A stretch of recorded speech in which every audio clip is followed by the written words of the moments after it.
Welcome students.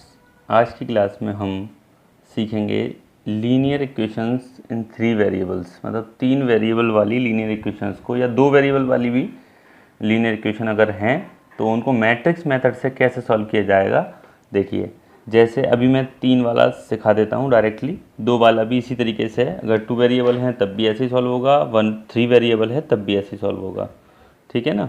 देखिए, equation है a1x plus b1y plus c1z is equal to d1, a2x plus b2y plus c2z is equal to d2, a3x plus b3y plus c3z is equal to d3। अगर ये कोई 3 linear equations दी हुई हैं और आपको x y z की value निकालनी है मैट्रिक्स मेथड का यूज़ करके, तो देखिए इसका क्या तरीका होता है। सबसे पहले आप क्या करेंगे, 3 मैट्रिक्स जनरेट करेंगे। एक तो a मैट्रिक्स बनेगी, वो तो ये जो कोफिशिएंट्स दिखाई दे रहे हैं आपको वेरिएबल्स के, उनसे बनेगी। जैसे a1 b1 c1, a1 b1 c1, a2 b2 c2, a3 b3 c3।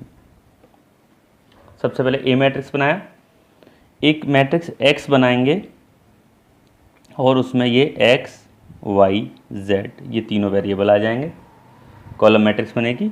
और एक मैट्रिक्स b बनाएंगे जो कांस्टेंट की मैट्रिक्स होगी, column matrix d1 d2 d3। ठीक है, क्योंकि जैसे ही आप a इंटू एक्स करेंगे तो वो इक्वल टू b आ जाएगा। इन दोनों का मल्टीप्लाई करके अपने आप ही b के इक्वल आएगा। तो इसका मतलब ये क्या बन जाएगी, ये सिस्टम बन जाएगा इक्वेशंस का, a into X is equal to b हो जाएगा। ठीक है ना।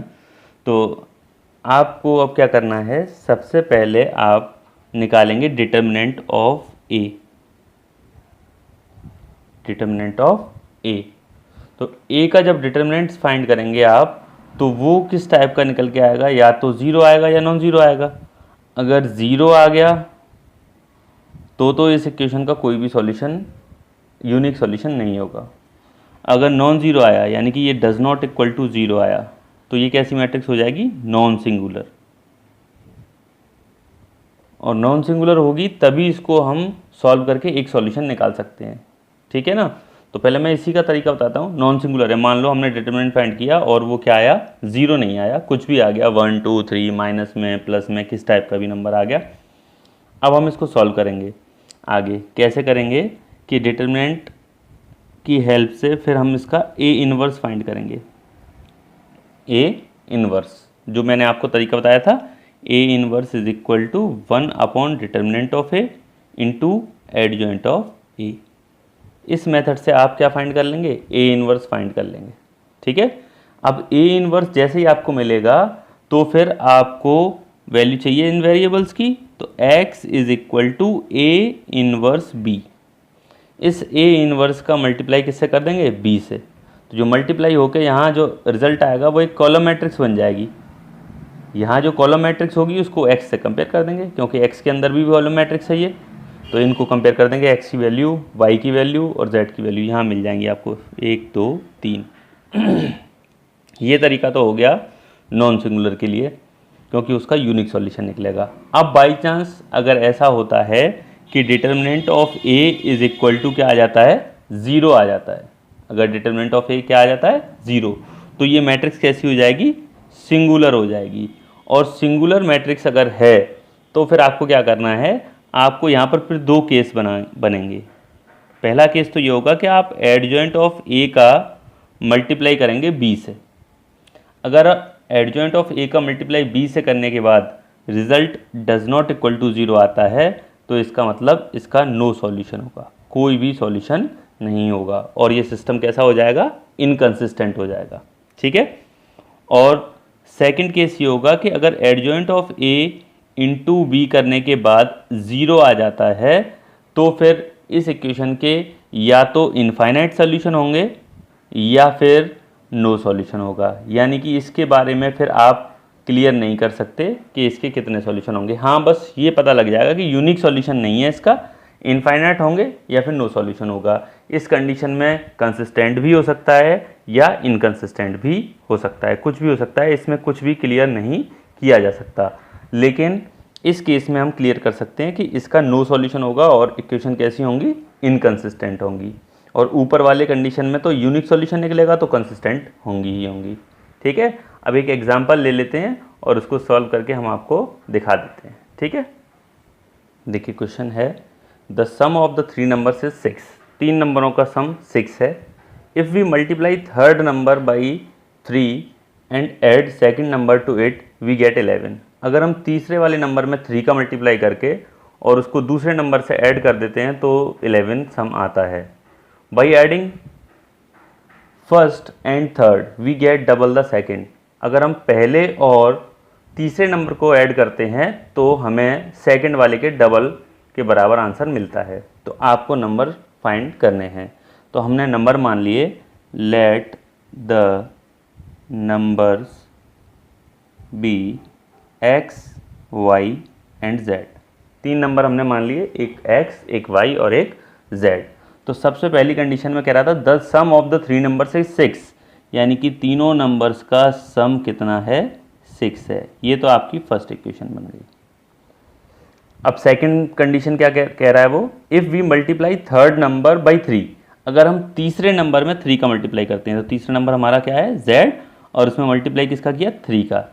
And add second number to it, और इसमें सेकेंड वाले नंबर को क्या कर दिया, ऐड कर दिया, तो सम क्या आता है, 11।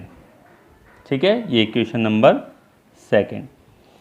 By adding first and third, पहले और तीसरे को ऐड करने पर, पहले और तीसरे को ऐड करने पर we get double the second, हमें सेकेंड वाले नंबर के डबल के इक्वल मिलता है। ठीक है, तो इसको थोड़ा और चेंज कर देंगे तो ये बन जाएगा x minus 2y plus Z is equal to 0। ये इक्वेशन नंबर थर्ड हो गई आपकी। ठीक है, अब आपको इसको सॉल्व करना है और नंबर फाइंड करने हैं। तो मैट्रिक्स मेथड से सॉल्व करने के लिए ए मैट्रिक्स बनाएंगे पहले। तो ए में देखिए पहले की कोफिशिएंट 1 1 1 1 1 1, दूसरे में देखिए x का कोफिशिएंट है ही नहीं x यहाँ पर, तो y का 1 और z का 3, यहाँ पर 1 माइनस 2 1। ये तो ए मैट्रिक्स बन गई।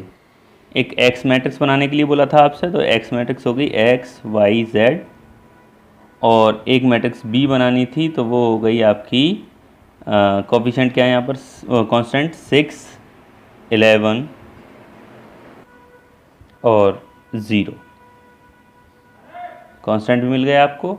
अब देखिए सबसे पहले मैंने बताया था डिटर्मिनेंट ऑफ ए फाइंड करने के लिए आपसे। ठीक है, तो देखिए डिटर्मिनेंट ऑफ ए हमने एक्सपेंड किया तो 1, ये बंद 1 1 जा 1 माइनस 3 2 जा 6 माइनस माइनस प्लस 6 माइनस 1, ये बंद 0 माइनस 3 1 जा 3 प्लस 1, ये बंद 0 माइनस 1, ये हो जाएगा 6 और 1 7 1 जा 7 0 माइनस 3 माइनस माइनस प्लस 3 1 जा 3, और ये माइनस 1, 7 और 3 10 में से 1 माइनस किया तो 9 डज नॉट इक्वल टू 0। तो इसका मतलब इसको, ये नॉन सिंगुलर मैट्रिक्स है, इसका यूनिक सॉल्यूशन निकलेगा। ठीक है, अब इसको सॉल्व करना स्टार्ट करते हैं। तो सबसे पहले क्या मेथड बताया था आपको सॉल्व करने के लिए, हमने बताया था आपको इन्वर्स फाइंड करना चाहिए आपको सबसे पहले। तो इन्वर्स के लिए आपको एडजॉइंट ऑफ ए निकालना पड़ेगा, एडजॉइंट ऑफ ए। तो एडजॉइंट कोफैक्टर्स की ट्रांसपोज मैट्रिक्स होती है, तो सबसे पहले इसके क्या निकालेंगे हम, कोफैक्टर्स। तो सबसे पहला कोफैक्टर क्या निकलेगा, आपको पता है तरीका कोफैक्टर्स निकालने का ना, ये बंद 1 1 जा 1 माइनस 3 2 जा 6 6 माइनस माइनस प्लस 1 और 6 7। ठीक है, दूसरा कोफैक्टर निकालिए, तो इसका निकालेंगे ये बंद 0 माइनस 3, और इस प्लेस के लिए माइनस होता है प्लस माइनस प्लस इस तरीके से, तो माइनस माइनस प्लस 3। ठीक है, वैसे सबको पहले लास्ट वीडियो में हम सिखा चुके हैं, तो कोफैक्टर्स आप अपने आप कोशिश करिएगा, आ जाएंगे निकल के। ठीक है, मैं डायरेक्टली निकाल के लिख देता हूँ इसमें। ठीक है, अपने आप ट्राई करिएगा, कोफैक्टर निकालना सबको बता चुके हैं पहले। ठीक है, 2 इस प्लेस का -3 निकलेगा, इसका 1 निकलेगा, और इसकी ट्रांसपोज मैट्रिक्स निकलेगी।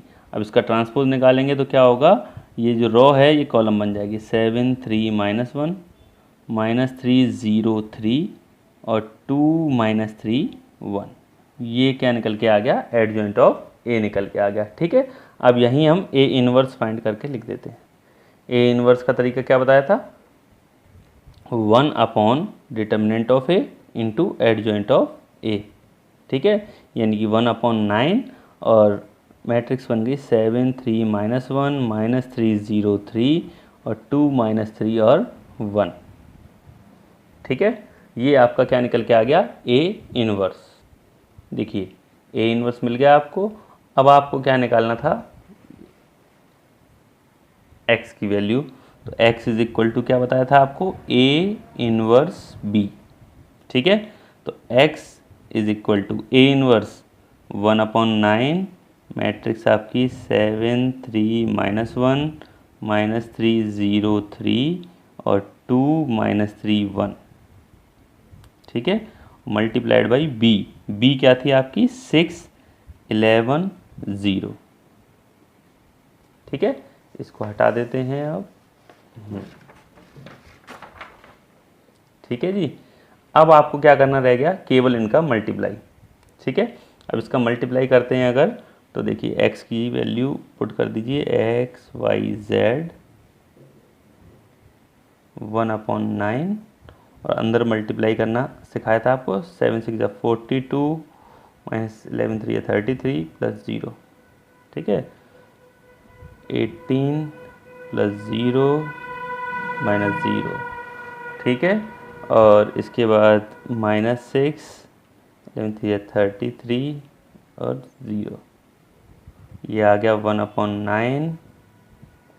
42 में से 33 माइनस हुआ तो 9 और ये हो गया 18 और ये बचा 27। 1/9 का अंदर मल्टीप्लाई होगा तो ये बन जाएगी मैट्रिक्स 1 2 3। तो कंपेयर किया तो x equal to 1, y equal to 2 और z इज इक्वल टू 3। तो ये आपको तीनों नंबर मिल गए, x की वैल्यू हो गई 1, y की वैल्यू 2 और z की वैल्यू 3। इस तरीके से आप किसी भी इक्वेशंस को, सिस्टम को मैट्रिक्स मेथड से सॉल्व कर सकते हैं। जैसे ये 3 वाले किए हैं, ऐसे 2 वाले भी कर सकते हैं। 2 वाले और आसान हो जाएंगे, वो इजीली सॉल्व हो जाएगा। ठीक है, तो आपको आज होमवर्क में एक्सरसाइज 4.6 कंप्लीट करनी है। उसमें 16 क्वेश्चन है और बहुत इंपॉर्टेंट एक्सरसाइज है, इसको कंप्लीट करिए। और मिसलेनियस एक्सरसाइज को भी स्टार्ट करना, पहले 4.6 कंप्लीट करिए। ठीक है ना, थैंक यू।